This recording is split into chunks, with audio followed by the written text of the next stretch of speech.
अस्सलाम वालेकुम व्यूअर्स, उम्मीद है आप सब लोग खैरियत से होंगे। आज की वीडियो में हम आपको 5 ऐसे एसेट्स बताने जा रहे हैं कि जिनमें आप इन्वेस्टमेंट करके कई ज्यादा इनकम जनरेट कर सकते हैं बैंक में पैसा रखने की निस्बत। और अगर हम हिस्ट्री पे एक नजर दौड़ाएं तो देखने में ये आया है कि जिन लोगों ने बैंक में पैसा रखा है और इन 5 में से किसी एक एसेट्स में भी इन्वेस्टमेंट नहीं की तो उन्होंने उन लोगों को फाइनेंशियल फ्रीडम नहीं हासिल हो सकी।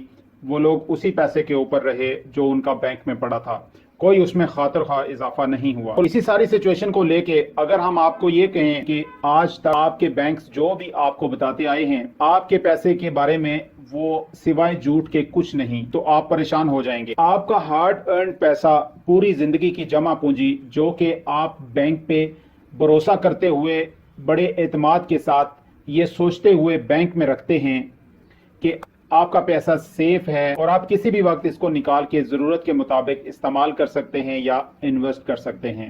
लेकिन अनफॉर्चुनेटली हकीकत इससे टोटली बरअक्स है। एक तो यह है कि लेट से आपका पैसा बैंक में अराउंड 1 करोड़ पड़ा हुआ है। अगर किसी भी फ्रॉड की सूरत में आपके अकाउंट से वो पैसा चोरी हो जाता है तो आपका बैंक आपको अराउंड 5 लाख तक रिकवर करेगा। उससे ऊपर जितने भी आपके पैसे चोरी हुए हैं बैंक उसका जिम्मेदार नहीं है।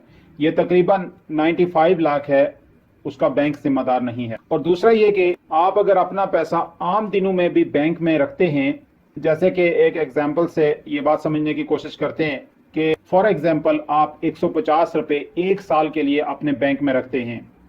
1 साल पहले आप जो कमोडिटीज या जो भी चीजें आप 150 रुपए से खरीद सकते थे, 1 साल के बाद आप उस 50 रुपए से उतनी क्वांटिटी में या उतनी मिकदार में वो चीज या वो कमोडिटी नहीं खरीद सकेंगे।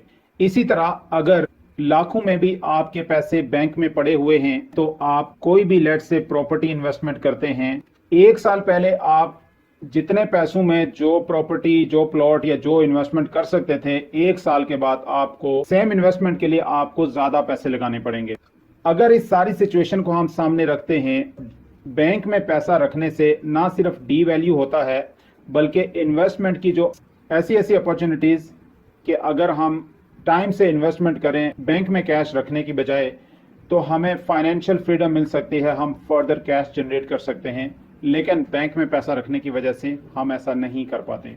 तो चले आए बात करते हैं उन 5 एसेट्स की कि जिनमें आप इन्वेस्टमेंट करके फर्दर कैश जनरेट कर सकते हैं और फाइनेंशियल फ्रीडम हासिल कर सकते हैं। नंबर 1 है महंगी चीजों की कलेक्शन, या इसे कलेक्टिबल्स भी कहते हैं। इसमें वो चीजें आती हैं जैसे कि कुछ लोग विंटेज गाड़ियों का शौक रखते हैं और इसमें पेंटिंग्स, लग्जरी हैंडबैग जैसी आइटम्स भी शामिल हैं। और महंगी गाड़ियां, फर्स्ट एडिशन बुक्स भी इसमें आती हैं। नॉर्मल गाड़ी जब आप खरीदते हैं तोड़ पे आने के साथ ही गाड़ी की प्राइस आधी हो जाती है, हाफ हो जाती है। लेकिन जब आप विंटेज कार्स लेते हैं या उन्हें रखते हैं तो उसमें कुछ जरा डिफरेंट है। विंटेज कार्स जितनी भी पुरानी होती हैं उनकी प्राइसेस बढ़ती जाती हैं, कम नहीं होती। वो उतनी ही ज्यादा यूनिक होती जाती है सोसाइटी के अंदर। ऑटो कार के मुताबिक एक मर्सिडीज गाड़ी जो 1955 में बनी थी, इस जैसी पूरी दुनिया में सिर्फ 2 ही गाड़ियां बनी थी। ये गाड़ी 2022 में 135 मिलियन यूरोस में बिकी है। लियोनार्डो की फेमस पेंटिंग सल्वेटर मोंडी के नाम से है। पेंटिंग 2017 में 450 मिलियन डॉलर्स की बिकी है, जो कि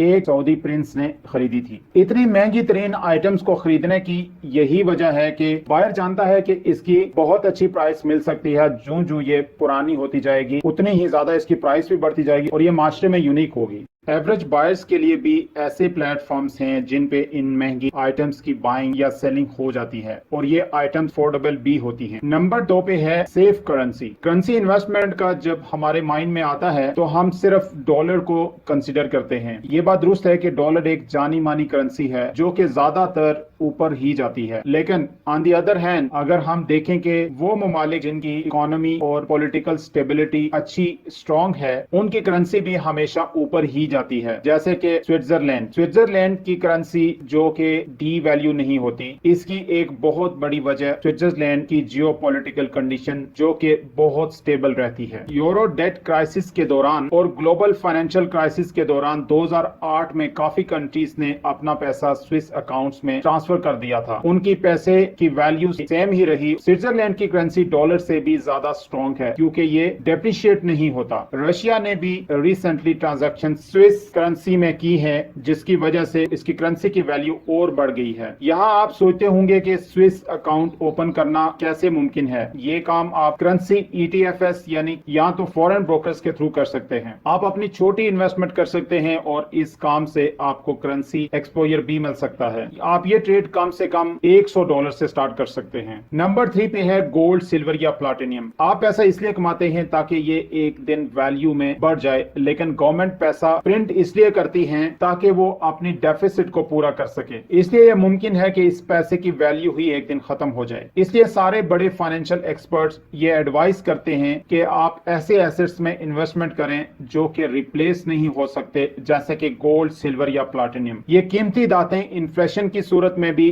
डी वैल्यू नहीं होती। आप अगर अंदाजा लगाएं तो तकरीबन 1950 में 1 औंस गोल्ड की कीमत अराउंड $400 थी, लेकिन अब अगर देखा जाए तो इसकी कीमत तकरीबन $2000 से ऊपर है। यहाँ से आपको पता चलता है गोल्ड की वैल्यू बढ़ती ही रहती है। नंबर 4 के ऊपर है स्टॉक इन्वेस्टमेंट या म्यूचुअल फंड। स्टॉक में इन्वेस्टमेंट को बहुत अच्छा तरीका माना जाता है, जिसकी वजह से आपका कैश कभी डी वैल्यू या डेप्रिशिएट नहीं होता। स्टॉक दो तरह के होते हैं, एक वैल्यू स्टॉक और दूसरा ग्रोथ स्टॉक्स। वैल्यू स्टॉक जो न्यूकॉर्प के नाम से भी जाना जाता है, ये स्टॉक इंडस्ट्रियल मेटल्स में डीलिंग करता है और ये इतना रिस्की नहीं होता। ग्रोथ स्टॉक में टेक्नोलॉजी से रिलेटेड कंपनीज के स्टॉक आते हैं, लेकिन वो रिस्की होते हैं क्योंकि टेक्नोलॉजी आइडिया फेल होने की सूरत में ये भी डाउन हो जाते हैं। वैल्यू स्टॉक को समझना और इसकी सक्सेस को फॉलो करना बहुत मुश्किल और बहुत वक्त लेने वाला काम है। डिविडेंड फोकस्ड म्यूचुअल फंड्स में इन्वेस्ट करना, VHYAX जिसका मतलब है Vanguard high yield index fund admiral share, जो आपको एक आइडियल और स्टेबल डिविडेंड देते हैं। नंबर 5 पे है लैंड या रियल एस्टेट में इन्वेस्ट करना। जैसा कि आप सब जानते हैं कि शुरू से ही लैंड और रियल एस्टेट बहुत डिमांड में है और ये बहुत कम सूरतों में डेप्रिशिएट होती है। रेजिडेंशियल, कमर्शियल, रेंटल या ऑफिस स्पेस जो लैंड पर बिल्ड की जाती है हर वक्त डिमांड में ही रहती है और इसकी सबसे अच्छी बात यह है कि ये कैश में पैसा सेव करने से कहीं बेहतर है। ब्लूमबर्ग की एक रिपोर्ट के मुताबिक 1992 से 2011 तक के दौर में घरों की प्राइसेस तकरीबन 3 गुना बढ़ चुकी हैं। नाज़रीन, इसी तरह की इन्फॉर्मेटिव एंड इंटरेस्टिंग वीडियोस के लिए हमारे चैनल को सब्सक्राइब कर लीजिएगा, बेल आइकन पे क्लिक कर लीजिएगा और नेक्स्ट वीडियो तक अपना बहुत सारा ख्याल रखिएगा। Thank you.